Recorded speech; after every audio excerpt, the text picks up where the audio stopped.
Imagine vanishing without a trace, not just getting lost, but utterly disappearing.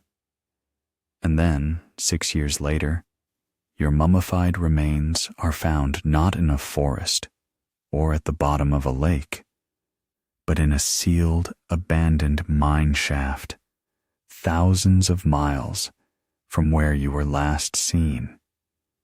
You're sitting upright, leaning against a cold stone wall, as if simply resting. But your legs are grotesquely broken, and you've been dead for years. This isn't a horror movie. This is a real story. The true account of how a 3-day desert getaway transformed into a chilling 6-year mystery whose resolution proved far more terrifying than anyone could have ever conceived. Watch this video to the very end to uncover the full, unsettling truth of what happened to Emily and Jake. And please, don't forget to subscribe to our channel for more true crime stories. Tell us in the comments, what city are you watching from? In the summer of 2013, when the scorching sun baked the vast, desolate stretches of the American Southwest, Emily and Jake, a vibrant young couple in their late 20s from Colorado, decided to embark on an adventure. Emily, with her bright, inquisitive eyes and a spirit for exploration, and Jake, her steady, pragmatic partner, shared a mutual craving for escape from the predictable rhythm of their city lives. They weren't seasoned survivalists or adrenaline junkies. They were just two ordinary people, deeply in love, seeking a unique experience that would break the monotony of their 9-to-5 routines. Their plan was simple yet ambitious, a 3-day off-roading trip deep into the remote, unforgiving expanse of the Utah desert. This wasn't a casual Sunday drive. This was an immersion into a landscape both breathtakingly beautiful and inherently dangerous. They meticulously prepared, spending weeks poring over topographic maps, researching desert survival tips, and outfitting their rugged, custom-built off-road vehicle with extra fuel tanks, abundant water supplies, a comprehensive first aid kit, and an advanced satellite communication device. A modern necessity for venturing into areas devoid of cell service.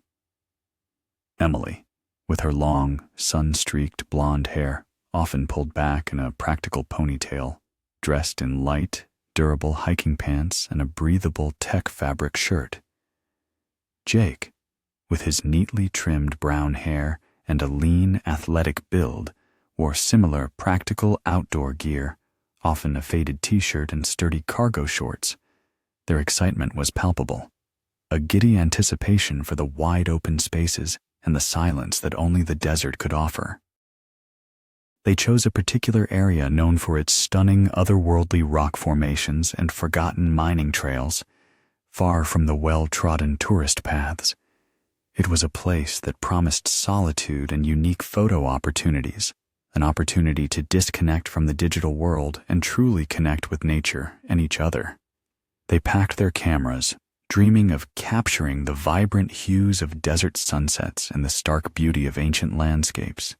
Their approach to the desert's inherent dangers was a blend of cautious optimism and youthful confidence. They believed their thorough preparation and common sense would be enough to navigate any challenges. The vastness of the Utah desert, with its hidden canyons, sudden flash floods, and extreme temperatures, was acknowledged but perhaps slightly underestimated. They saw it as a grand, silent wilderness, a perfect backdrop for their personal odyssey, never imagining that this trip, conceived as a thrilling escape, would instead become a mystery of unimaginable terror, spanning years and thousands of miles. The crisp morning air of Friday, 2013, was charged with a vibrant mix of excitement and the quiet hum of anticipation. Sunlight, still soft and golden, was just beginning to spill over the jagged peaks of the Rocky Mountains, painting the sky in hues of rose and pale orange as Emily and Jake prepared for their departure from their Colorado home. Their off-road vehicle, packed with gear, gleamed in the nascent light, a silent testament to weeks of meticulous planning.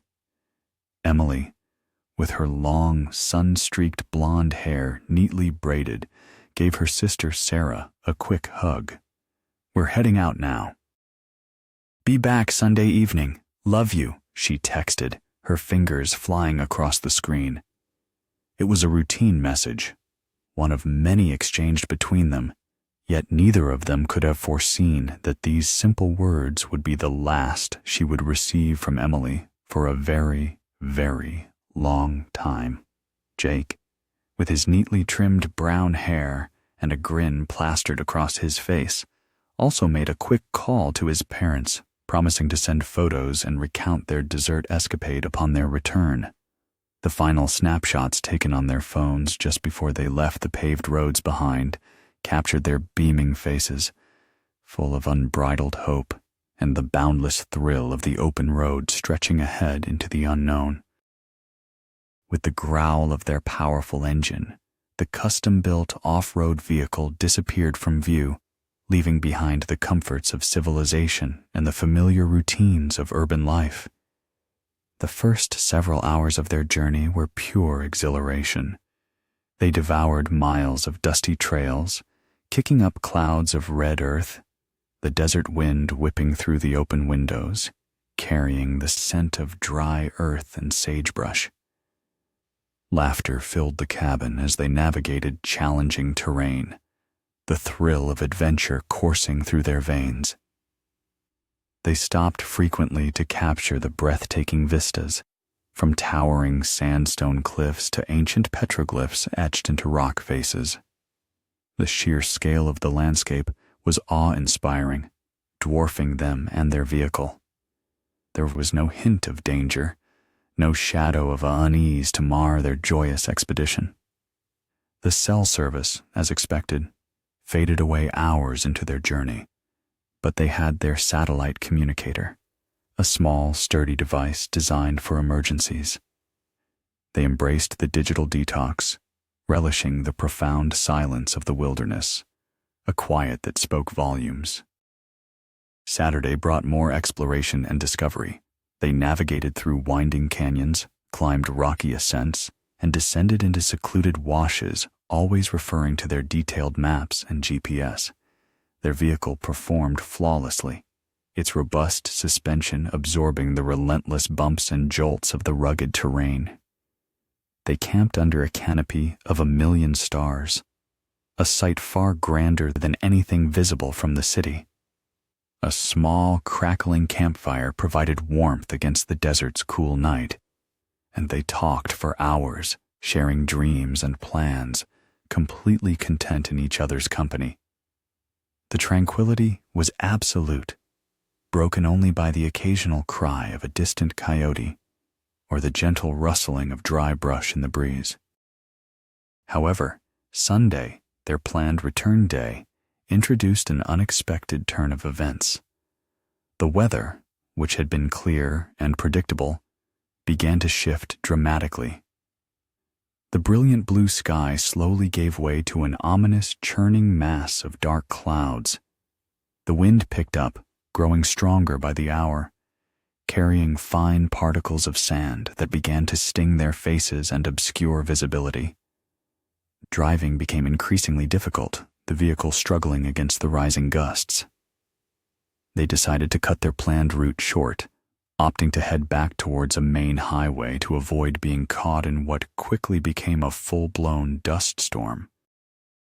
Suddenly, as they were navigating a particularly treacherous rock-strewn pass, the vehicle lurched violently, hit something unseen in the swirling dust, and spun before grinding to a halt. A dreadful grinding noise emanated from beneath the chassis.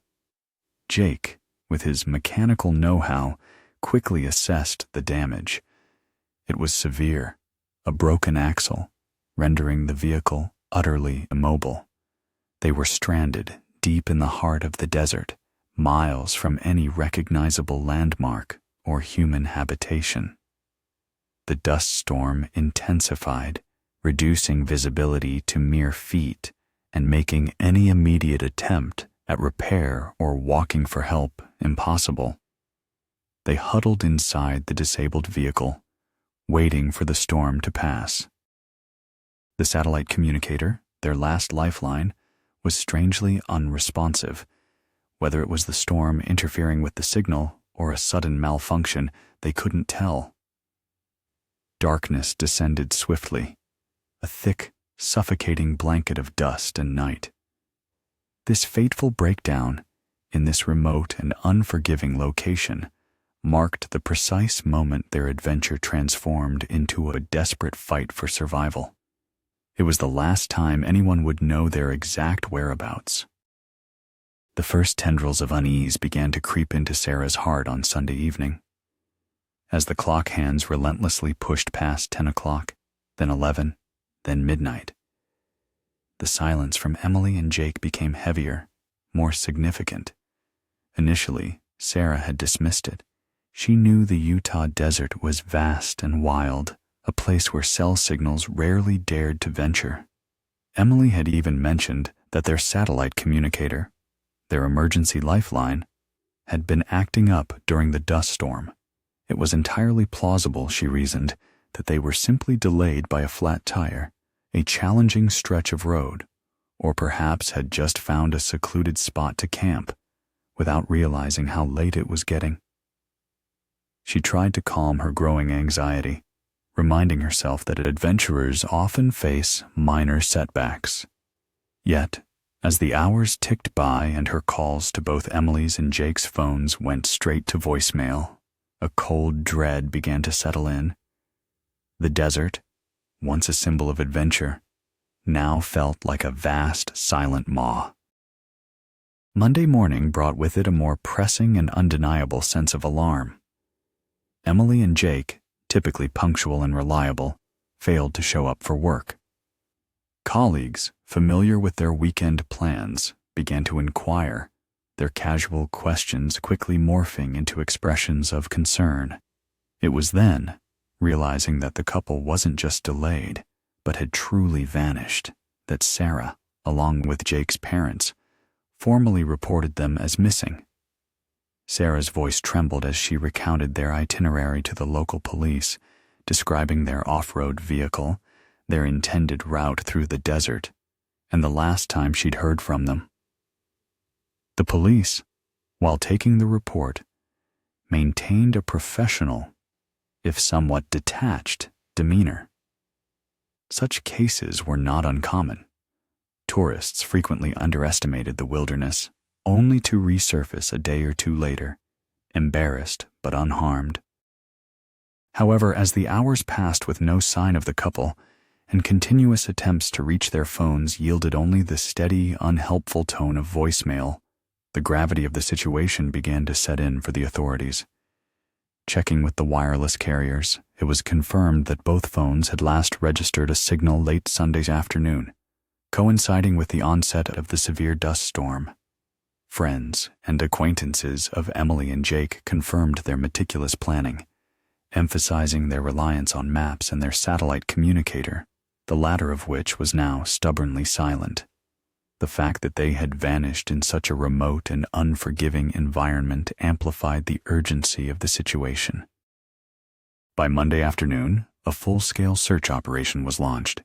Patrols from the local sheriff's department, seasoned volunteers from regional search and rescue teams, and dozens of private citizens in their own robust off-road vehicles converged on the edge of the Utah desert. The sheer scale of the landscape was daunting. An endless expanse of red rock canyons, towering buttes, winding washes, and shifting sand dunes, all baked under the relentless sun. Finding two individuals and a vehicle in such a vast wilderness was akin to searching for a needle in an impossibly large haystack. The days were hot, temperatures soaring well over 100 degrees Fahrenheit, while the nights brought a bone-chilling cold. These extreme conditions only heightened the fears for the couple's fate. Search teams combed every known trail and abandoned dirt road, venturing into the most secluded and treacherous corners of the desert. A leased helicopter endlessly circled overhead, its rotors beating against the silent air, attempting to spot any sign. A disabled vehicle, a makeshift camp, the glint of metal, or any unusual disturbance in the pristine landscape. Every crevice, every dry riverbed, every cluster of sparse desert vegetation was meticulously examined. But the desert remained stubbornly silent, offering no clues, no answers. Days bled into nights, and then into another day, with each passing hour eroding the fragile thread of hope. No one had seen their vehicle. No one had encountered the couple. It was as if Emily and Jake had simply dissolved into the air the moment they ventured beyond the paved roads. Hope began to dwindle with each failed search. The harsh desert climate was unforgiving. Without water and shelter, their chances of survival plummeted with every passing minute. The police began to explore other theories, however unlikely. Had they decided to simply disappear to start a new life? This notion was quickly dismissed. Their bank accounts remained untouched, credit cards unused.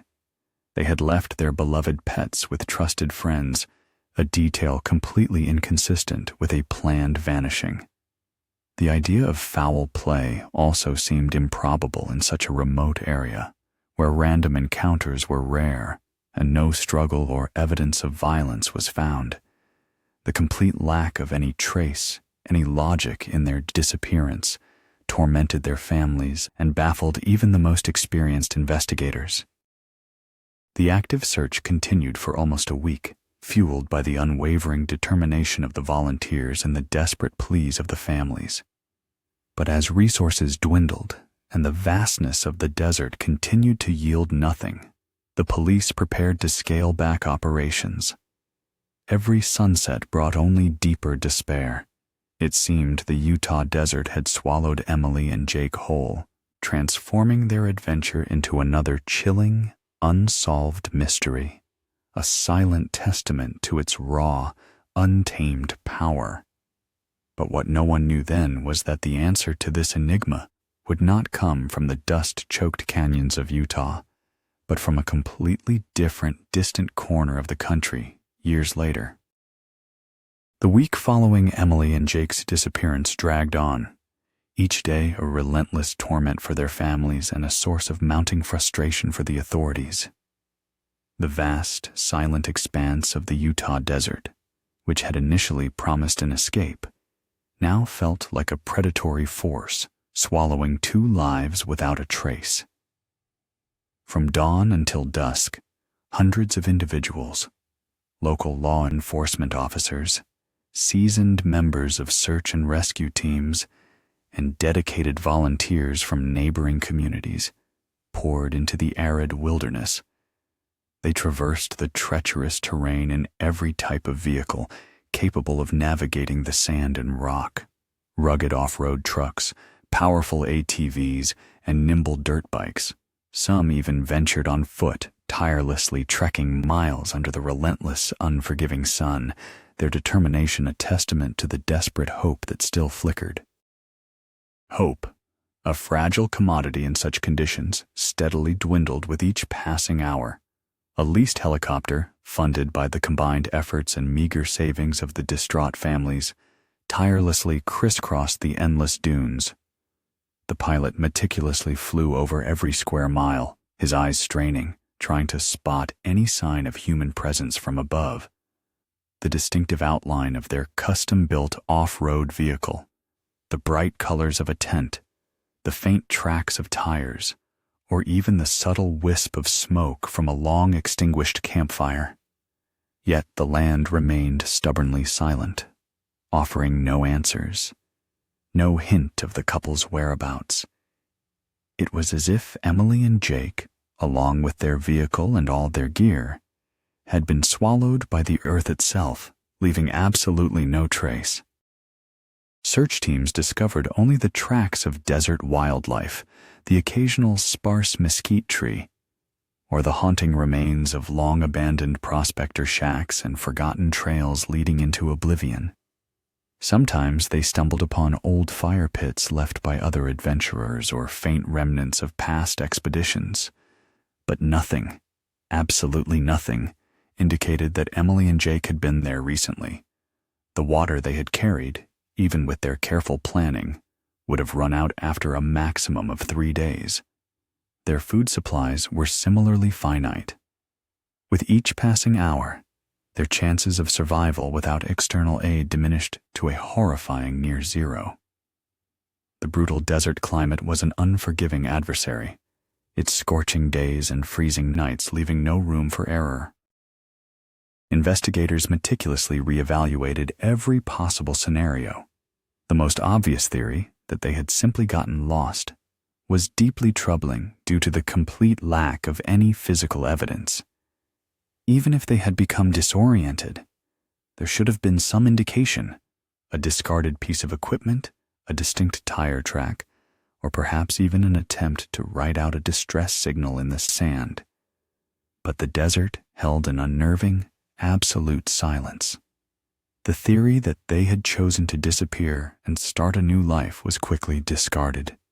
There had been no financial activity from their bank accounts, no forewarning to their loved ones, and no indication that they had planned such a radical departure from their established lives.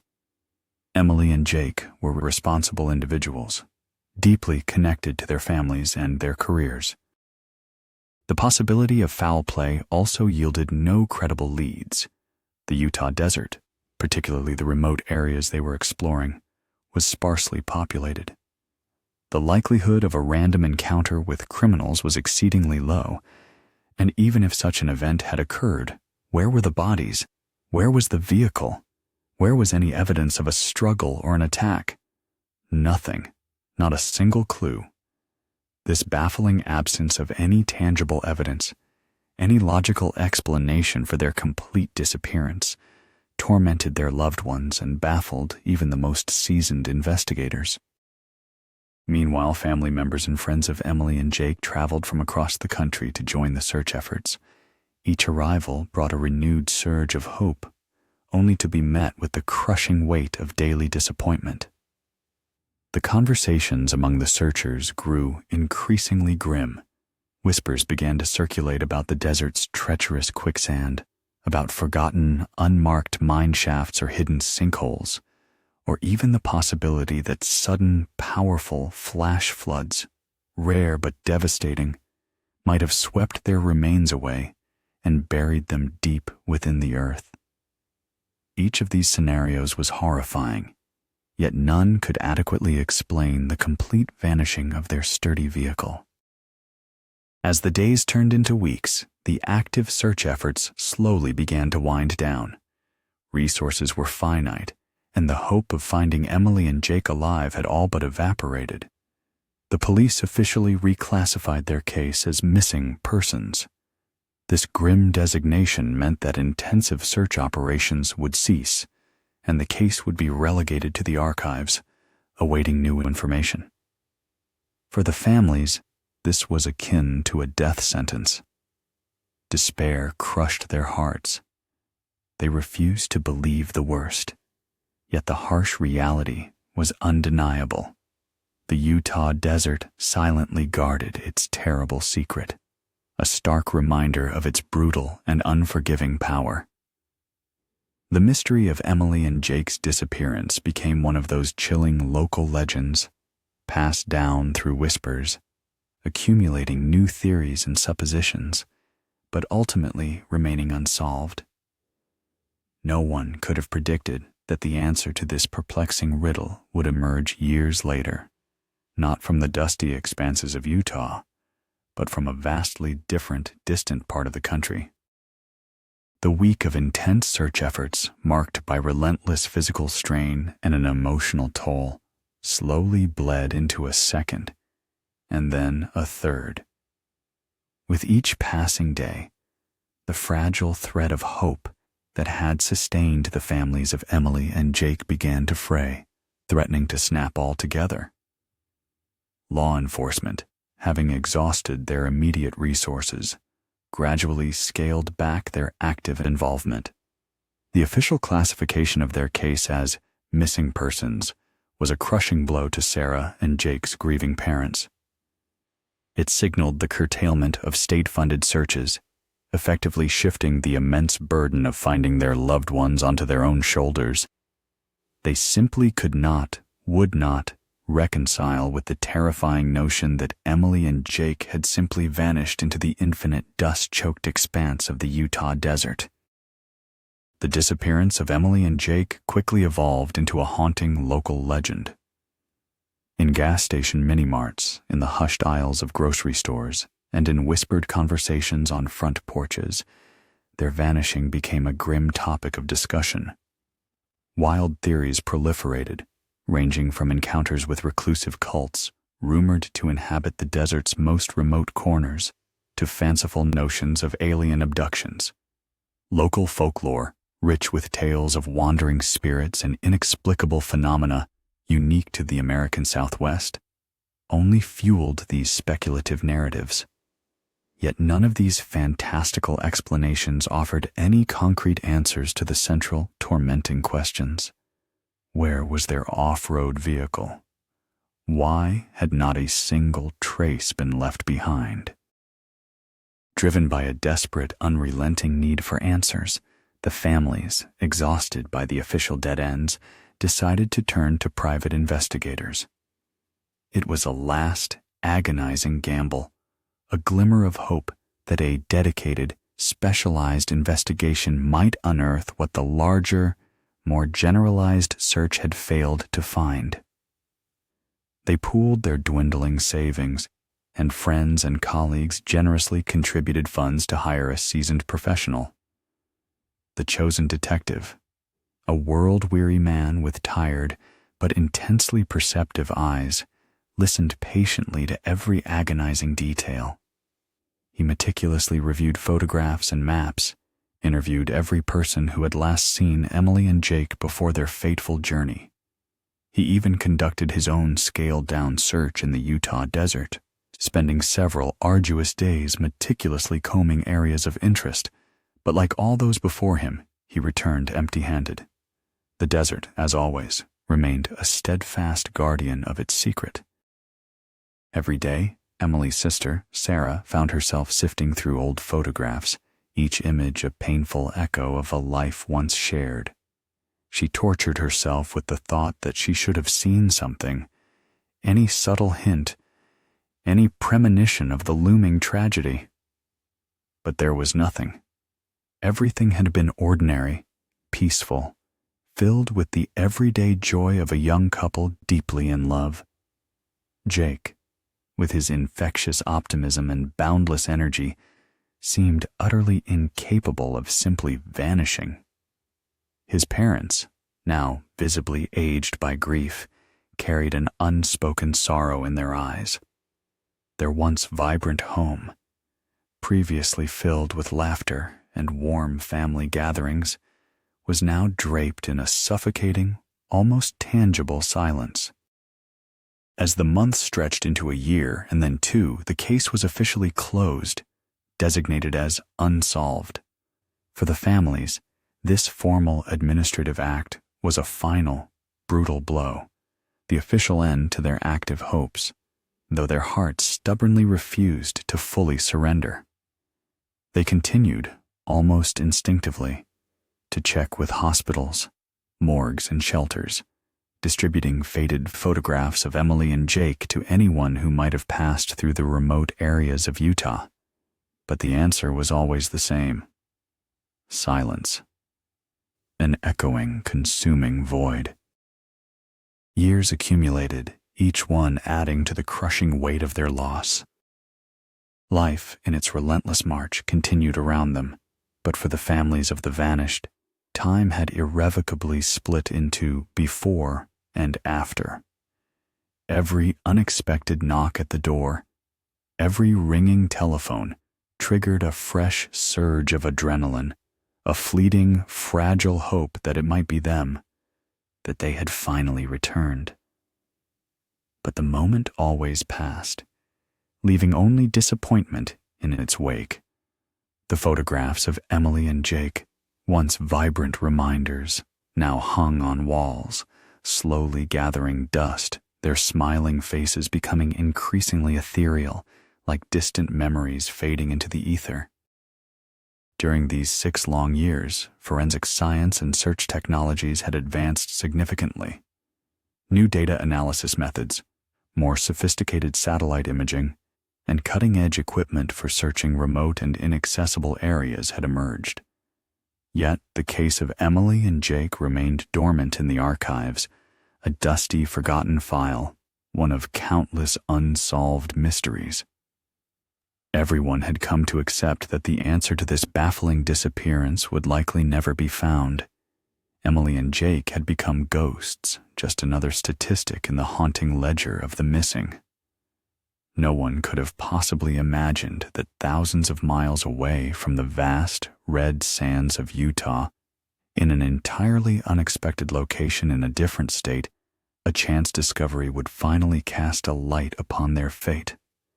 And that light, when it came, would be not just an answer, but a shocking revelation, forever altering their understanding of human cruelty. The week of intense search efforts, marked by relentless physical strain and an emotional toll, slowly bled into a second, and then a third. With each passing day, the fragile thread of hope that had sustained the families of Emily and Jake began to fray, threatening to snap altogether. Law enforcement, having exhausted their immediate resources, gradually scaled back their active involvement. The official classification of their case as missing persons was a crushing blow to Sarah and Jake's grieving parents. It signaled the curtailment of state-funded searches, effectively shifting the immense burden of finding their loved ones onto their own shoulders. They simply could not, would not, reconcile with the terrifying notion that Emily and Jake had simply vanished into the infinite, dust-choked expanse of the Utah desert. The disappearance of Emily and Jake quickly evolved into a haunting local legend.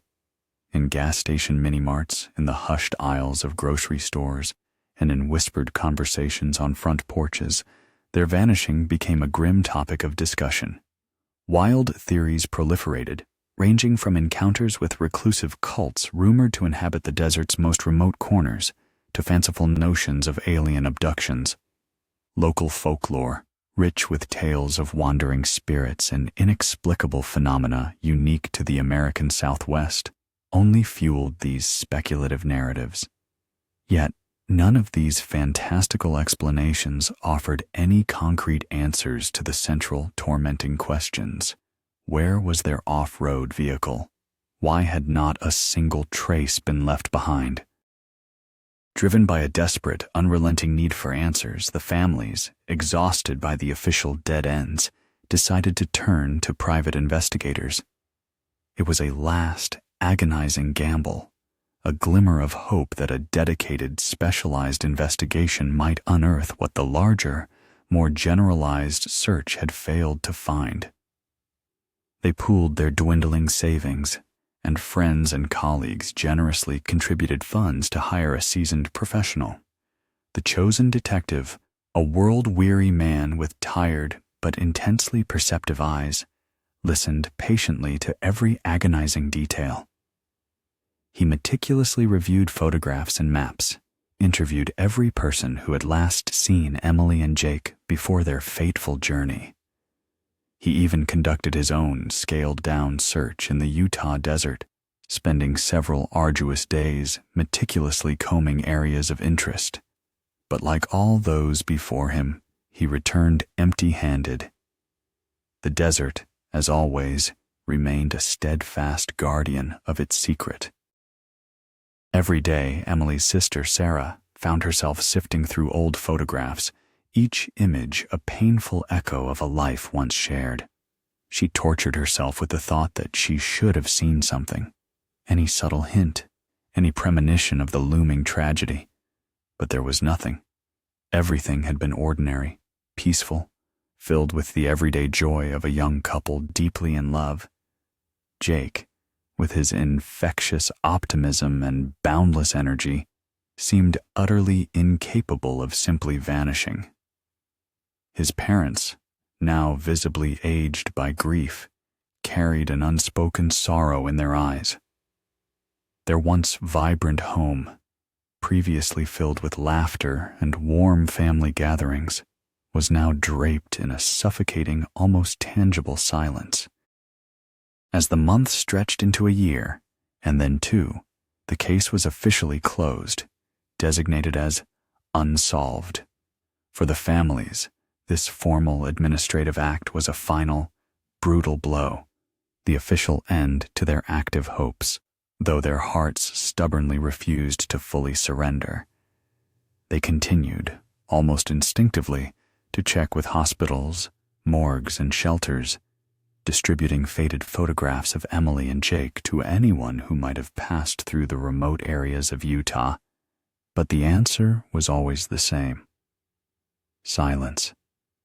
An echoing, consuming void. Years accumulated, each one adding to the crushing weight of their loss. Life, in its relentless march, continued around them, but for the families of the vanished, time had irrevocably split into before and after. Every unexpected knock at the door, every ringing telephone, triggered a fresh surge of adrenaline, a fleeting, fragile hope that it might be them, that they had finally returned. But the moment always passed, leaving only disappointment in its wake. The photographs of Emily and Jake, once vibrant reminders, now hung on walls, slowly gathering dust, their smiling faces becoming increasingly ethereal, like distant memories fading into the ether. During these 6 long years, forensic science and search technologies had advanced significantly. New data analysis methods, more sophisticated satellite imaging, and cutting-edge equipment for searching remote and inaccessible areas had emerged.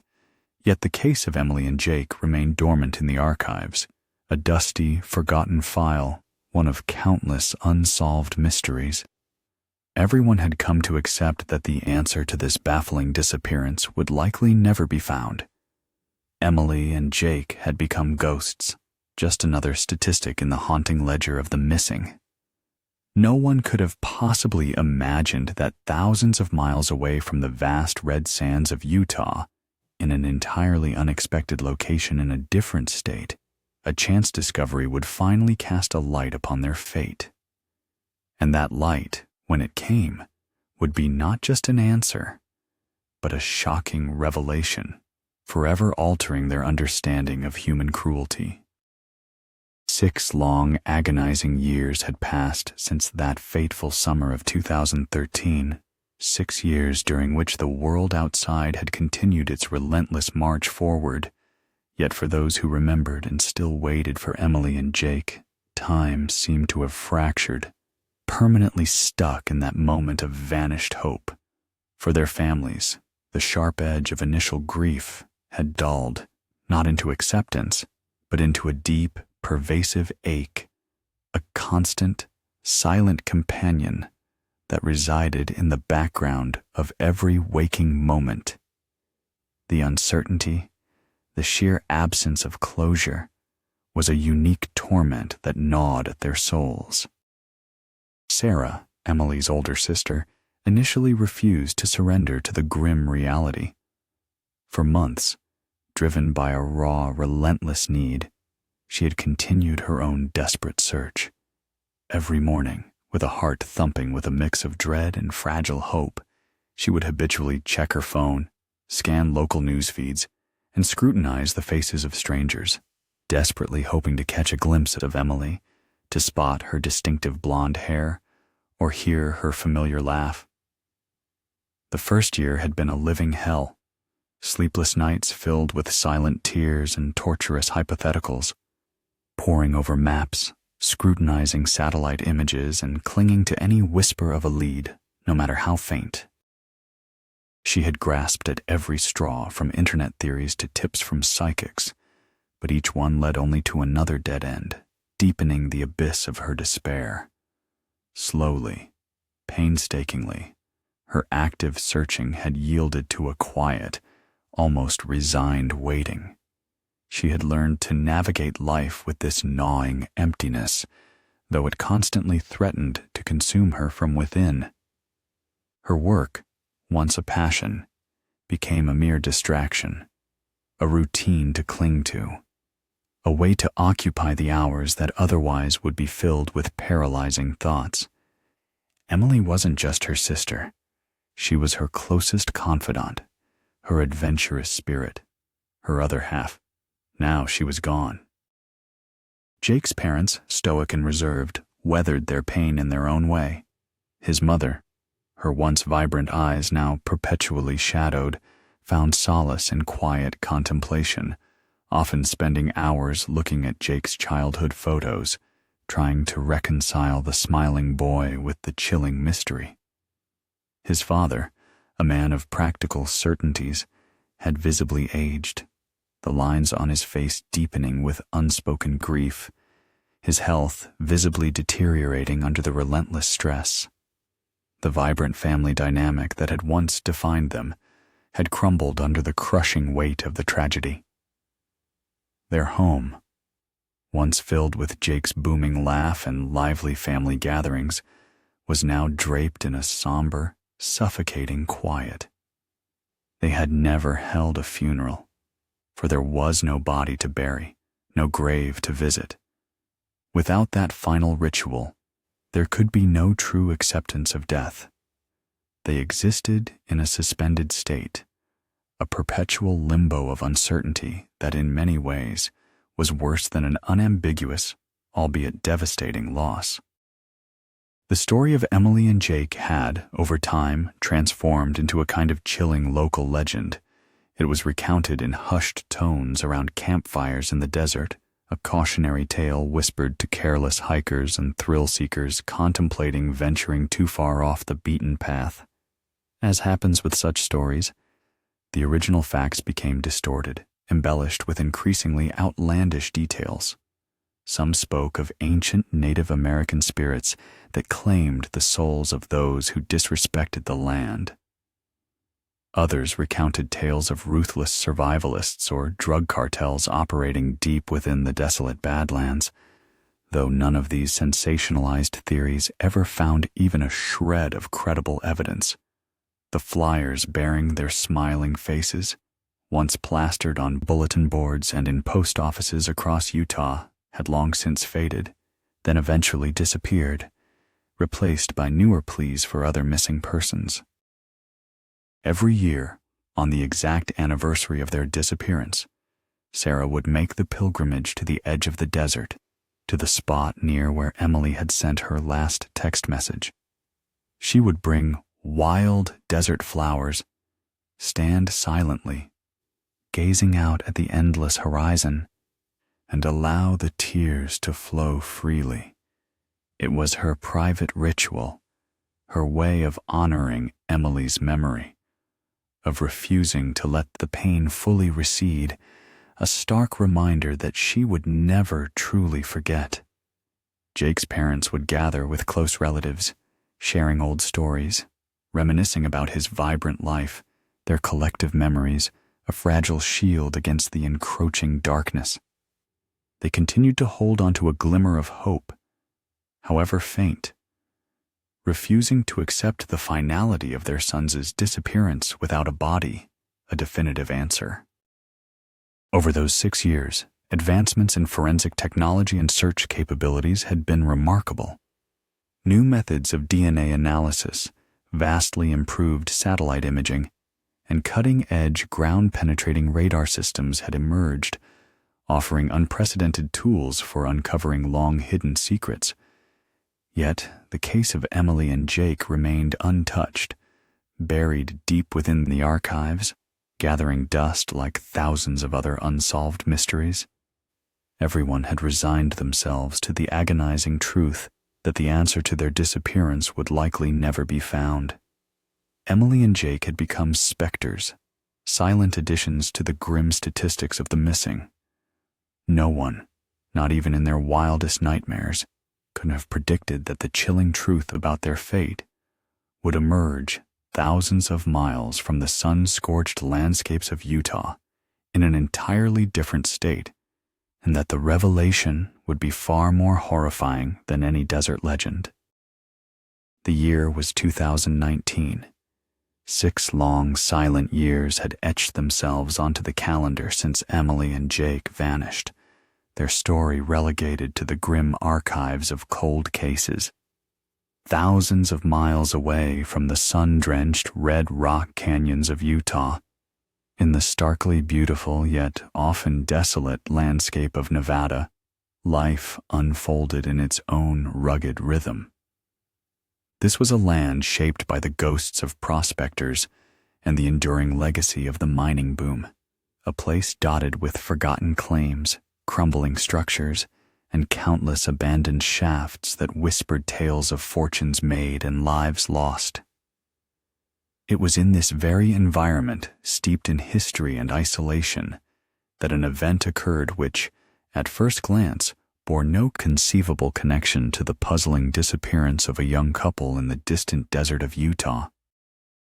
2 local men, Frank and Billy, both seasoned prospectors well into their 50s, had long made their living from the dusty earth. For them, scouring the desolate landscape for scrap metal and forgotten relics was far more than just a source of income. It was a passion, a treasure hunt that led them to the most unexpected and often dangerous corners of the vast state. They knew the Nevada terrain intimately. Every abandoned mine shaft, every dry creek bed, every hidden gulch where a valuable piece of salvage might lie waiting. On this particular autumn day, the air crisp and carrying the faint scent of juniper and damp earth, they navigated their trusty, battered pickup truck along a barely discernible dirt track. Their intuition, honed by years of experience, told them this forgotten path might lead to a long-abandoned silver mine, whose entrances, according to a local legend, had been sealed decades ago. Yet, there was always the tantalizing possibility of finding something worthwhile, something overlooked. The journey was arduous. The road, once perhaps a graded track, had long since succumbed to the relentless elements, now a mere suggestion of a path, choked with overgrown brush and deeply rutted by flash floods. They maneuvered carefully, skirting around fallen rocks and navigating treacherous dips.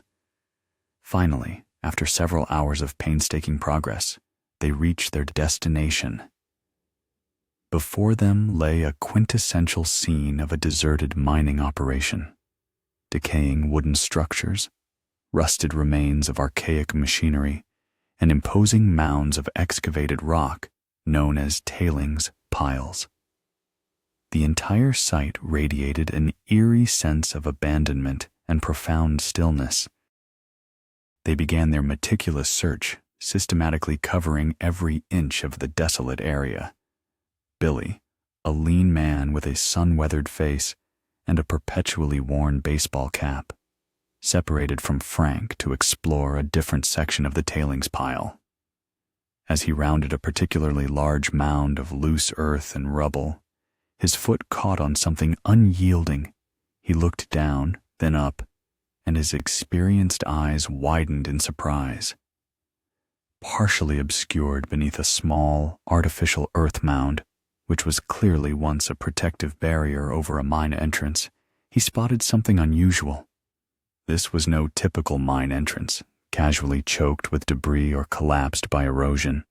This opening, a dark, gaping maw, had been deliberately and meticulously, though somewhat crudely, sealed with heavy sheets of thick metal welded together. The metal itself was old, deeply rusted, but the weld seams looked remarkably fresh, or at least not as ancient as the surrounding crumbling structures. "Frank, get over here!" Billy called out, his voice cutting through the stillness. Frank, a burlier man with a thick graying beard and an equally keen eye for unusual finds, joined him. His expression, usually one of calm determination, now mirrored Billy's surprise. "That's strange, Billy." Frank mumbled, circling the unusual blockade. "They usually just blast these things shut or bury them with earth. This looks like someone wanted to make sure nobody got in or out." In this remote, silent place, surrounded by the ruins of a forgotten industry, a chilling, unspoken premonition began to settle over them. Despite the growing sense of unease, the prospectors, accustomed to the inherent risks of their trade, decided to investigate further. They carried a full complement of tools: crowbars, sledgehammers, and a portable oxyacetylene torch. The work began. The old, rust-pitted metal resisted stubbornly, but inch by agonizing inch, they managed to widen a small gap. The metallic clang of their tools echoed eerily through the desolate landscape, shattering years of silence. After nearly an hour of strenuous effort, with a final desperate heave of a crowbar, one of the metal sheets shifted, creating a small, jagged opening. A strange, musty, almost sickly sweet odor, unlike anything they had ever encountered in an old mine, wafted out from the darkness within. Billy cautiously shined his flashlight into the newly formed aperture. The beam pierced the inky blackness, illuminating a small section of a mine tunnel. The air inside seemed heavy, still, and incredibly stale. But more importantly, deep within, something was visible. The two men exchanged a quick, knowing glance. The strange odor, now unmistakable, grew stronger, more cloying. A chilling realization began to dawn upon them. What they had stumbled upon was far more significant and far more horrifying than just a forgotten shaft holding scrap metal. It was something that screamed of tragedy and demanded immediate attention. They both knew, without a single spoken word, that they had unearthed a secret that had been buried for years, a secret that was not merely old, but truly deeply grim. Their discovery transcended the realm of simple prospecting and entered the terrifying domain of the unexplained. This was not just a sealed mine. This was a sealed tomb. The strange, cloying odor that wafted from the newly opened shaft was unsettling, a scent unlike anything Frank and Billy had ever encountered in their decades of exploring abandoned mines. It was a peculiar mix of staleness, something sweet, and an indefinable underlying grimness that prickled at their senses, hinting at something deeply wrong. Despite the immediate unease, their inherent curiosity, combined with a seasoned prospector's drive to uncover secrets, compelled them forward. This was no ordinary find, and their instincts, sharpened by years in the wilderness, screamed that something profoundly significant, perhaps even horrific, lay within. Frank, the more cautious of the two, took the lead, his powerful flashlight cutting a path through the absolute suffocating darkness that lay beyond the jagged opening. Billy followed closely behind, his own beam dancing across the rough-hewn walls of the narrow tunnel. The air inside was thick and motionless, heavy with an oppressive silence that seemed to absorb all sound. Each of their footsteps, muffled by layers of ancient dust, echoed with an unnerving resonance, the only disturbance in a stillness that felt as old as the mountains themselves. A fine, pervasive dust, disturbed by their every movement, rose into the air, creating shimmering halos around their flashlight beams and making them cough.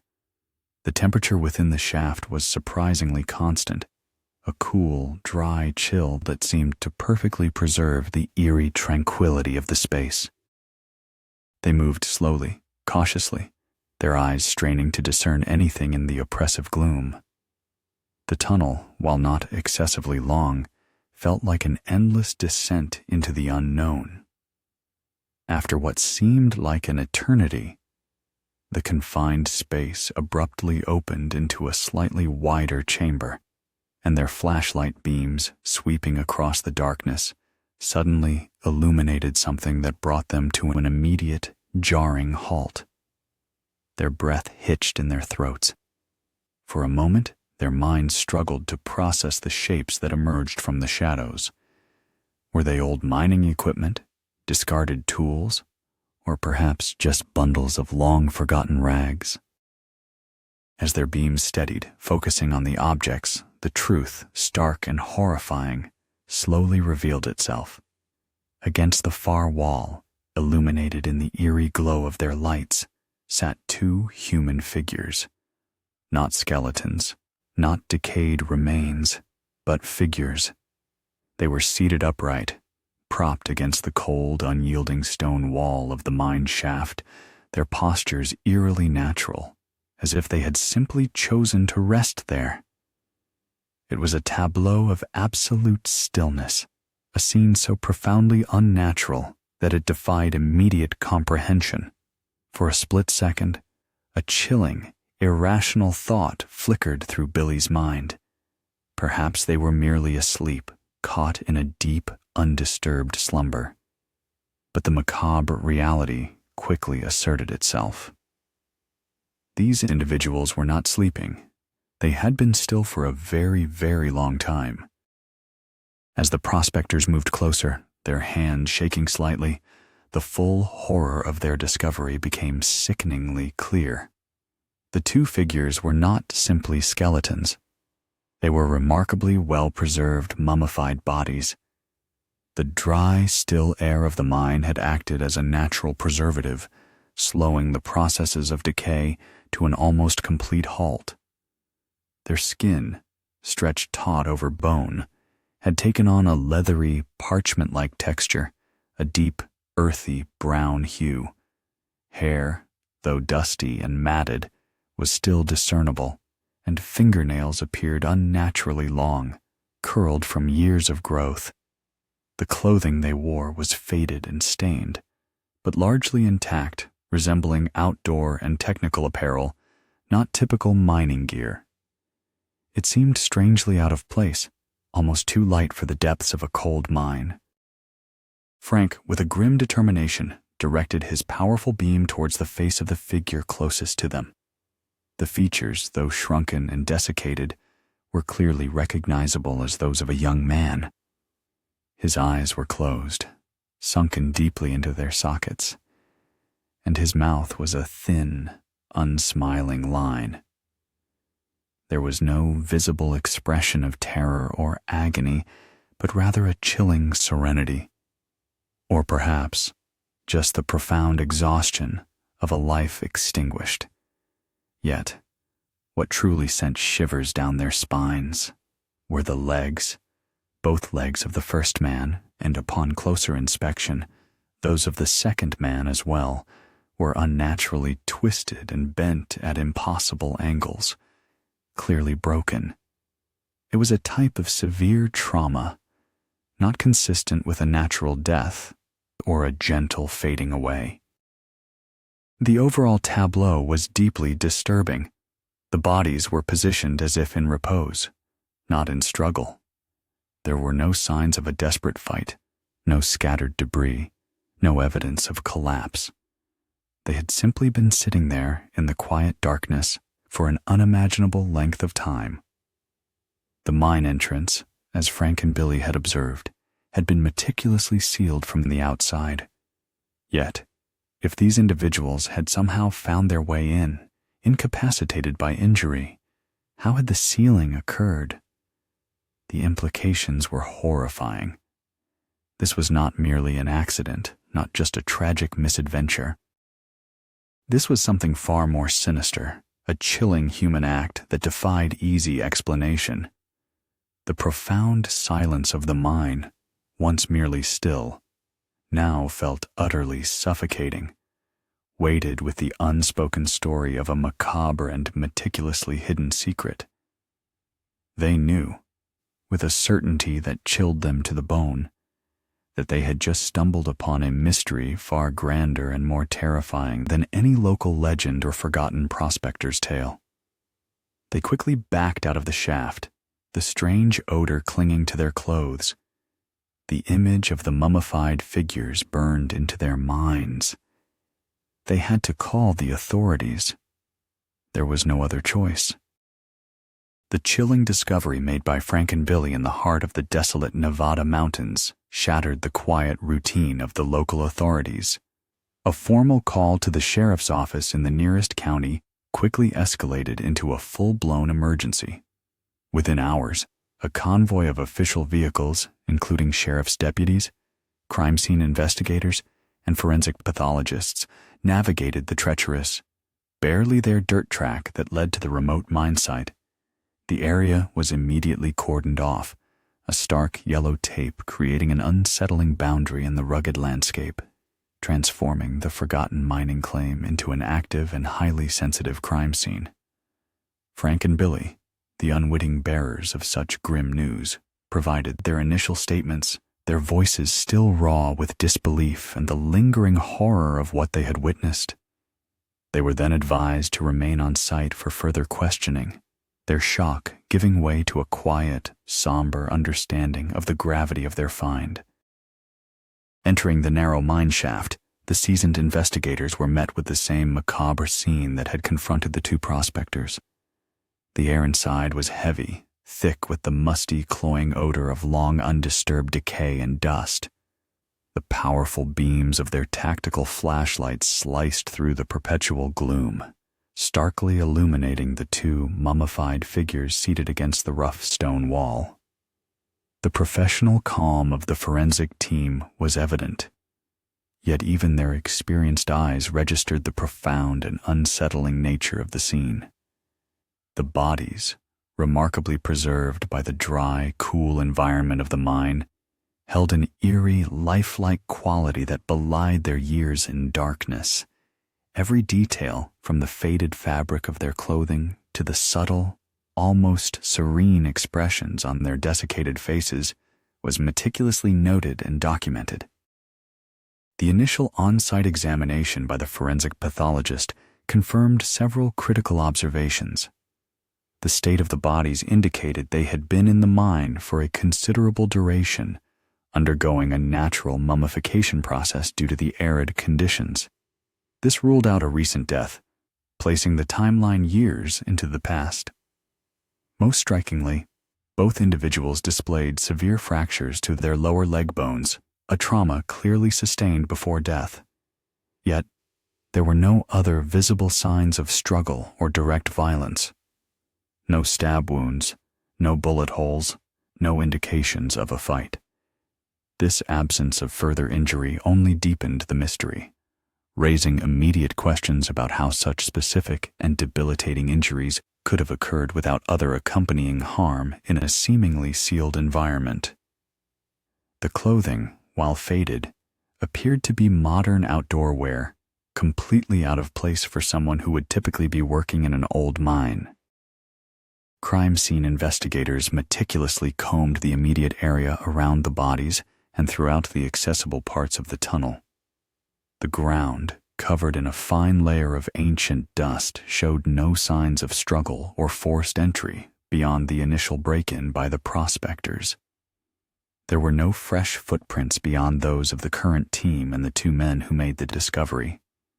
A few discarded items lay scattered nearby: empty plastic water bottles, some empty wrappers from energy bars, and a worn backpack. It was a sparse collection, suggesting a desperate final phase of survival. It was the backpack that yielded the first tangible clue, a thread that would ultimately unravel years of mystery.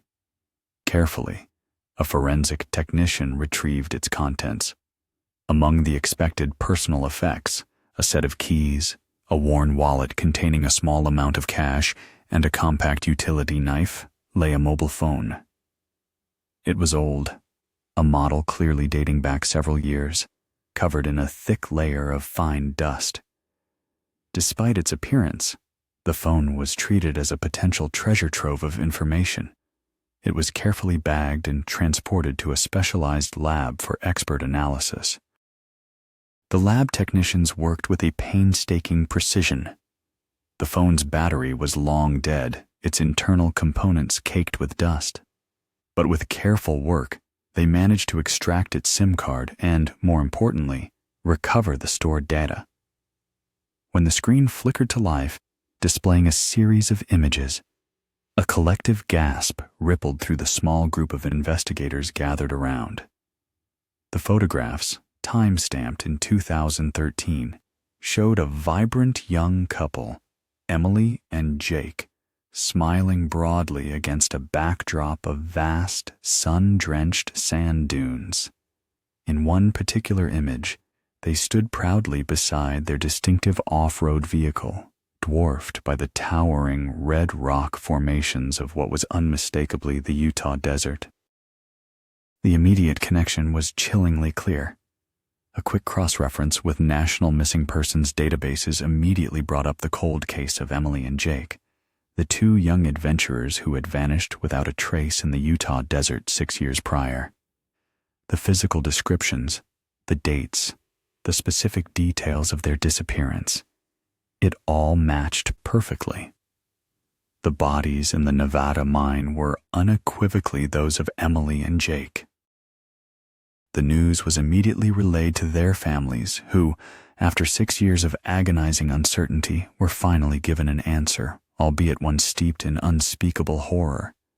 The thousands of miles separating their last known location from their final resting place was an impossible, baffling riddle. How could two individuals, last seen in an off-road vehicle in the Utah desert, end up trapped in a sealed mine shaft in Nevada, with broken legs, miles beneath the earth? The shocking identification had solved one mystery, but it had instantly given rise to a far more profound and terrifying enigma. The investigation, now fueled by a grim purpose, was only just beginning. The identification of the mummified bodies as Emily and Jake brought a chilling, undeniable truth to their families after 6 years of agonizing uncertainty, but for the investigators, it merely peeled back one layer of the mystery to reveal an even more profound and disturbing enigma beneath. The meticulous work of the forensic pathologists and crime scene analysts in Nevada was paramount. The bodies, remarkably preserved by the dry, cool conditions within the sealed mine shaft, offered a rare opportunity for detailed examination, even years after death. The initial findings had been stark, severe, debilitating fractures to both legs of each individual. Now, further analysis provided more nuanced, yet equally baffling details. The medical examiner's report confirmed that the primary cause of death for both Emily and Jake was prolonged dehydration and severe exposure, leading to complete organ failure. Their bodies showed undeniable signs of extreme privation, consistent with someone who had been without food and water for several days, slowly succumbing to the elements. This suggested a slow, agonizing demise rather than a quick, violent end. Yet this fact, instead of clarifying the situation, only deepened the perplexing questions surrounding their presence in the mine. The nature of the broken leg bones was particularly telling. Forensic experts determined that the fractures were consistent with a fall from a moderate height, rather than the result of a direct blow or blunt force trauma from another person. The breaks were clean in some places, splintered in others, indicative of an impact with a hard, unyielding surface. This finding immediately sparked a critical question. Did they fall into the mine, sustaining these injuries upon impact, thus becoming trapped? This seemed a plausible scenario. However, if they had fallen in, how was the mine entrance subsequently sealed from the outside? It defied logical explanation for them to have sealed themselves in, especially in their injured state. The analysis of the welded metal plates that had blocked the entrance confirmed they were indeed sealed from the exterior. The welds, while crude, were strong and clearly done by someone positioned outside the shaft. This ruled out any possibility of self-entrapment or a natural collapse that incidentally sealed the entrance. The sheer geographical distance between their last known location and their final resting place was perhaps the most confounding element of all. Emily and Jake had vanished in the remote Utah desert, a vast, arid wilderness thousands of miles east of the desolate Nevada mountains where they were found. Their off-road vehicle, last seen in Utah, had still not been recovered, leaving an enormous void in the timeline and logistical understanding of their journey. How could two severely injured individuals, incapacitated by broken legs, have traveled such an immense distance across states, through rugged, uninhabited terrain, without a trace? The idea of them making such a journey on their own was absurd. The terrain between Utah and Nevada was not easily traversed, even by healthy individuals with a fully functional vehicle, let alone two people with devastating injuries. Investigators meticulously re-examined every piece of data from the original Utah missing persons case, comparing it with the new findings from Nevada. There were no flight records, no bus tickets, no train manifests, no rental car agreements that could account for such a massive cross-state transfer. There were no reported sightings of their distinctive off-road vehicle outside of Utah, nor any indication of their movements after their last known signal. It was as if they had been plucked from one location and inexplicably deposited in another, thousands of miles away, completely defying the laws of conventional travel. This astonishing discrepancy transformed what might have been a tragic accident into something far more sinister and calculated. The police and federal agencies, now working in tandem, were faced with a truly unprecedented puzzle. The confirmed identity of Emily and Jake, combined with the forensic evidence from the mine, created a horrifying narrative framework. Two young people, injured and helpless, were somehow transported across state lines, then deliberately sealed inside a remote, abandoned mine shaft, where they slowly perished from thirst and starvation. This was not a desert mystery anymore.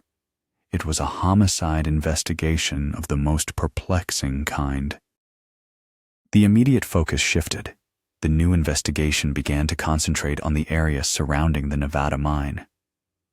Who knew about this particular abandoned shaft? Who possessed the welding equipment necessary to seal it? And crucially, who had a motive, any motive, to commit such a monstrous act against two seemingly harmless tourists? The vastness of the American wilderness, once a symbol of freedom for Emily and Jake, had become their tomb. The quiet desolation of the Nevada mountains now held a chilling secret, a testament to an act of horrifying cruelty that defied rational explanation. The puzzle was immense, intricate, and deeply disturbing, promising a long, arduous path to uncover the full, brutal truth. With the identification of Emily and Jake confirmed and the horrifying details of their mummified remains illuminating a deliberate act, the focus of the investigation narrowed with a chilling precision. The case was no longer a baffling cold case of missing persons.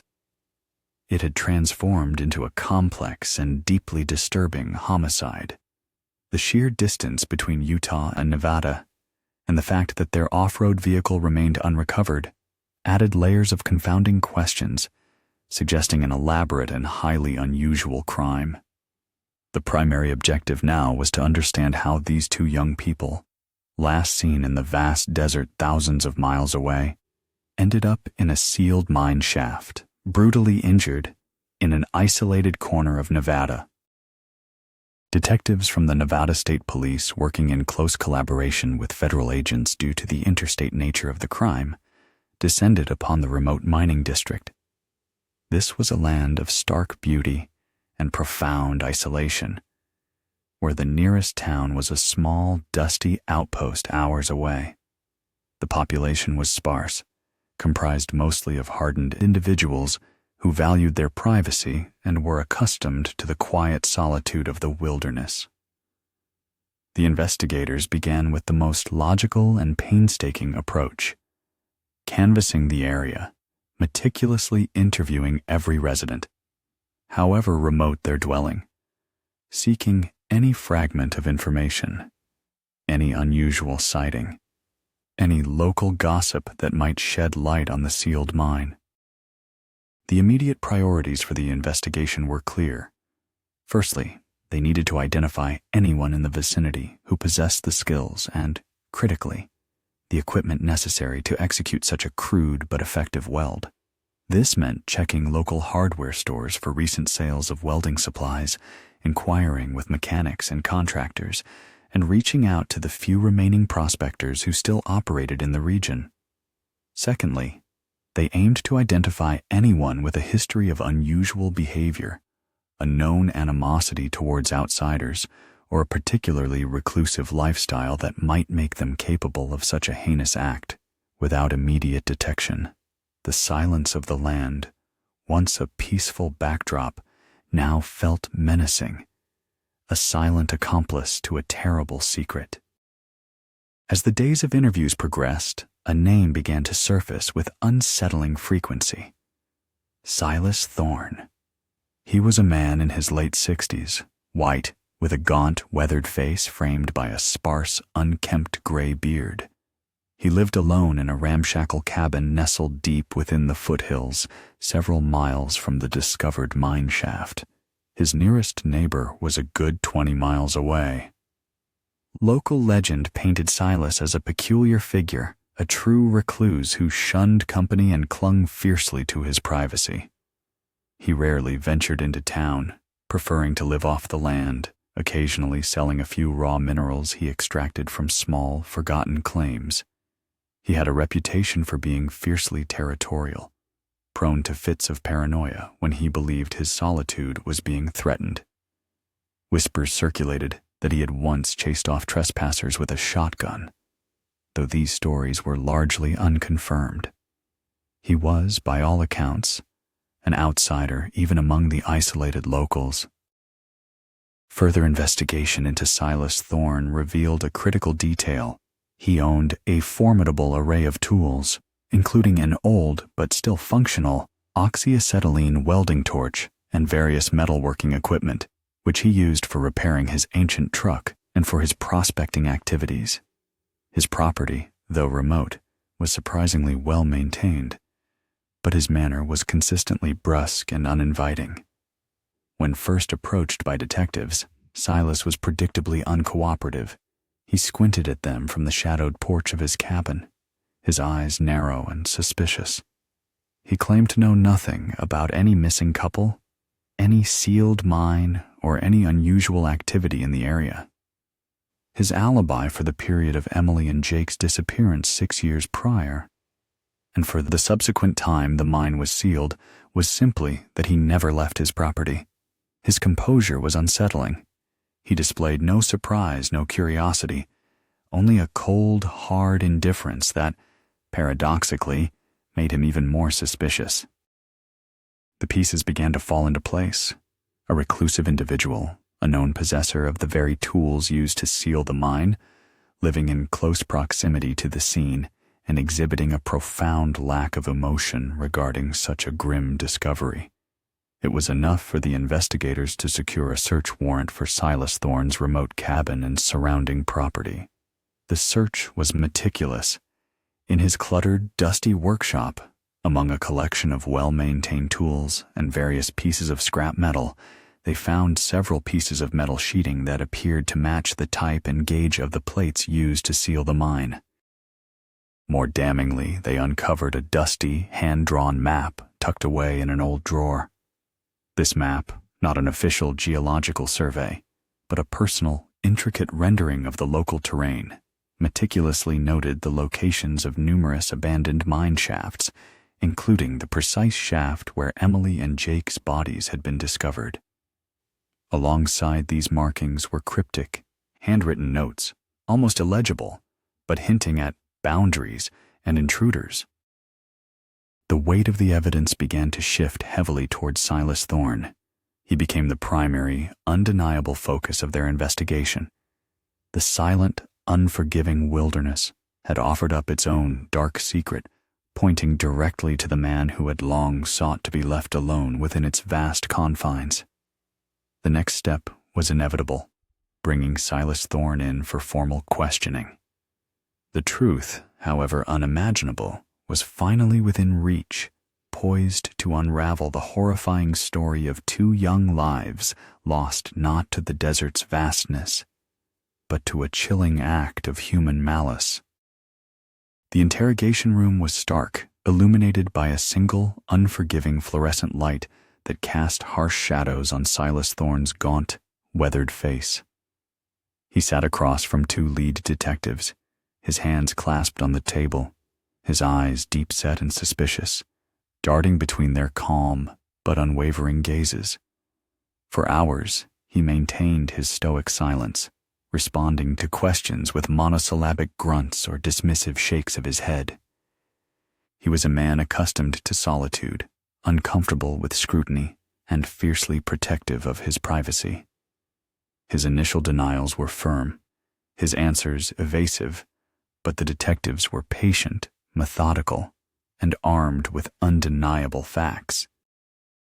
They began by presenting the irrefutable evidence: the specific type of welding used to seal the mine entrance, the unique characteristics of the metal plates that perfectly matched the scrap found on his property, and the ominous hand-drawn map discovered in his cabin with its crude, possessive markings of the very mine where Emily and Jake's mummified remains had been found.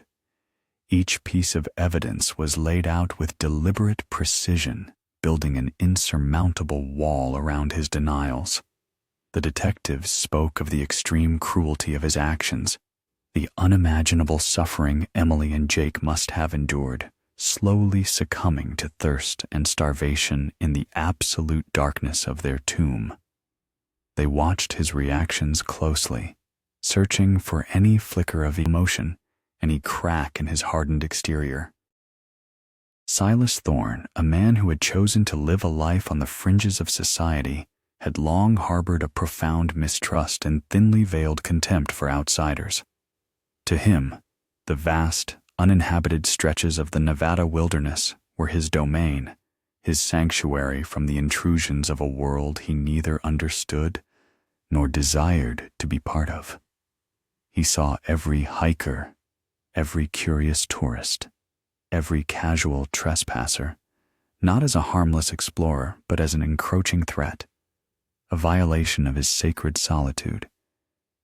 He had built his life around self-sufficiency and the absolute absence of others, and this ingrained paranoia had festered and grown over the years, warping his perception of the world. Slowly, painstakingly, under the relentless pressure of the presented evidence, Silas Thorne began to break. His voice, initially a low rumble, grew raspy as he started to recount his version of the events from 6 years prior. It was a chilling narrative, delivered with a detached, almost clinical tone, devoid of remorse or regret. He admitted that he had been exploring one of his old claims, not far from the now infamous mine shaft, when he saw the off-road vehicle. He described it as an unfamiliar intrusion, a loud, bright disruption in his quiet world. He recalled hearing distant shouts, then a faint cry for help. He had investigated, cautiously approaching the mine entrance, where he discovered Emily and Jake. They had apparently stumbled into a hidden fissure or a collapsed section of the terrain while attempting to reach a particularly scenic viewpoint. They had fallen into a deep, forgotten vertical shaft that led down into the old mine, sustaining severe leg injuries upon impact with the rocky bottom. They were alive, but utterly helpless, trapped in the darkness, their cries for help echoing weakly upwards. Emily was pleading for assistance, her voice weak but desperate, while Jake, though clearly in immense pain, was trying to comfort her. Silas Thorne, however, did not see two young people in desperate need of aid. He saw invaders, trespassers. Their distress calls were to him nothing more than the irritating cries of those who had foolishly ventured where they did not belong. In his twisted perception, they were a threat to his cherished isolation, an unwelcome reminder of a world he had painstakingly sought to escape. His mind, clouded by years of reclusive paranoia, conjured a perverse form of justice. He would not help them. He would simply remove the nuisance. He recounted with chilling precision how he had retrieved his welding equipment from his cabin, a journey that took him several hours through the rugged terrain. He then returned to the mine shaft. He admitted that he heard their desperate pleas, their weak cries echoing from the depths as he began his work. He described selecting the thickest metal sheets he could find from an old, abandoned shed on his property and meticulously, systematically, welding them over the mine's opening. The sparks from his torch illuminated the darkness, momentarily revealing the despair on their faces, the futile outstretched hands reaching for the dwindling light. But he felt nothing. He felt only the grim satisfaction of sealing off his territory, of eliminating the intrusion. He had simply closed the door on a problem. He staunchly denied any direct intention to kill them. He insisted that he hadn't killed them. They were already injured, already trapped. He merely made sure they couldn't come back, that they wouldn't attract more unwanted attention to his secluded life. The fact that behind those crude welded plates, in the pitch-black, suffocating silence, two injured human beings slowly succumbed to a torturous death did not seem to weigh on his conscience. He viewed it as a natural consequence of their trespass, a grim lesson for those who dared to violate his self-imposed boundaries. His confession was not an outpouring of guilt, but a cold, calculating recounting of an act of perverse self-preservation. It was a horrifying testament to the dark depths of human indifference and paranoia. The revelation sent shivers down the spines of the hardened detectives. The truth, in this instance, was far more chilling than any desert legend or unsolved mystery. It was a profound, shocking testament to an act of quiet, methodical cruelty, hidden for 6 long years in the heart of the desolate Nevada wilderness. The chilling confession of Silas Thorne resonated far beyond the confines of the interrogation room, reverberating across the nation. The story of Emily and Jake, once a baffling cold case of desert disappearance, now transformed into a horrific tale of deliberate cruelty, igniting a firestorm of public outrage and sorrow. The swiftness with which the case moved to trial was a testament to the undeniable weight of the evidence and the public demand for answers. The trial itself, held in a small, hushed Nevada courthouse, became a focal point of national attention, drawing reporters and curious onlookers, all seeking to comprehend the incomprehensible. Silas Thorne, a man who had intentionally sought to vanish from society, now found himself thrust unwillingly into its unforgiving spotlight. He sat impassively at the defense table, his gaunt face and piercing, unrepentant eyes betraying little emotion. He listened, seemingly detached, as prosecutors meticulously laid out the damning evidence. The forensic reports detailing Emily and Jake's agonizing deaths from dehydration and exposure, the clear evidence of pre-mortem leg fractures, the analysis of the distinctive welding on the mine entrance, and, most powerfully, his own recorded confession. The jury, a cross-section of local citizens, listened with somber attention, their faces reflecting a mixture of horror and grim determination. The prosecution, understanding the nuances of the case, did not pursue a charge of direct premeditated murder. While Silas Thorne's actions directly led to their deaths, it was difficult to definitively prove that his primary intent, as he sealed the shaft, was to cause their immediate demise, rather than merely to remove what he perceived as an intrusion. His motive as revealed in his chilling confession, stemmed from a deeply ingrained paranoia and a pathological need to protect his self-proclaimed territory from any perceived threat. His act was one of extreme, deliberate abandonment, an act born of twisted logic and a profound lack of human empathy. Instead, the prosecution successfully argued for a charge of reckless endangerment resulting in death to 2 or more persons. They presented a compelling case that Silas Thorne, upon discovering Emily and Jake in their injured and helpless state at the bottom of the mine shaft, had a clear moral and legal obligation to render aid or, at the very least, to summon assistance. Instead, he chose to consciously and deliberately trap them, abandoning them to a slow, agonizing fate in the absolute darkness. This act of profound indifference, his decision to seal their tomb, knowing they were alive and suffering within, was presented as the ultimate crime. It was a choice that condemned 2 innocent lives to a horrifying, drawn-out demise. Emily's sister, Sarah, was present throughout the trial, her presence a silent, dignified testament to the enduring love for her vanished sibling. Jake's parents, their faces etched with 6 years of relentless sorrow, also sat through every harrowing detail, their hands often clasped together, seeking solace and strength in each other's presence. Listening to the cold, clinical recount of their children's last moments was an unspeakable torment, yet there was a desperate, almost physical need to hear every truth, no matter how brutal. When the jury returned its verdict, finding Silas Thorne guilty, a collective, hushed sigh rippled through the courtroom. It was not a cheer of triumph, but a wave of profound, exhausted relief. The judge, in delivering the sentence, spoke of the unique depravity of the crime, not a sudden act of rage or a crime of passion, but a chilling, calculated act of neglect born from an isolated and hateful mind. Silas Thorne was sentenced to 20 years in a maximum security prison, a fitting condemnation for the unspeakable suffering he had inflicted.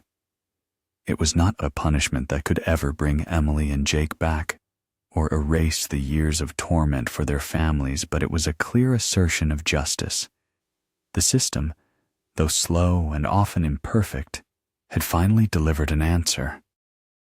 The mystery that had tormented countless individuals for 6 long years was finally, brutally, resolved.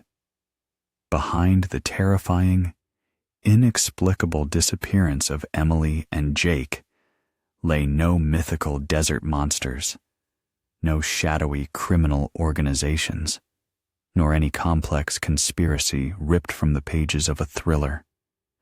There was only one man, a man whose paranoid hatred of outsiders proved more powerful than any flicker of human compassion. The story of Emily and Jake had finally ended, not on that fateful day when they vanished in the Utah desert, nor even on that shocking day when their mummified remains were discovered in the Nevada mine. It ended in the stark, solemn moment when justice, though grim, revealed the name of the individual who chose to leave them to perish in the silent, suffocating darkness. Their tragedy stands as a haunting testament to the darkest corners of the human psyche, a stark reminder that sometimes the most terrifying truths are not found in the fantastical, but in the chilling banality of human indifference and cruelty.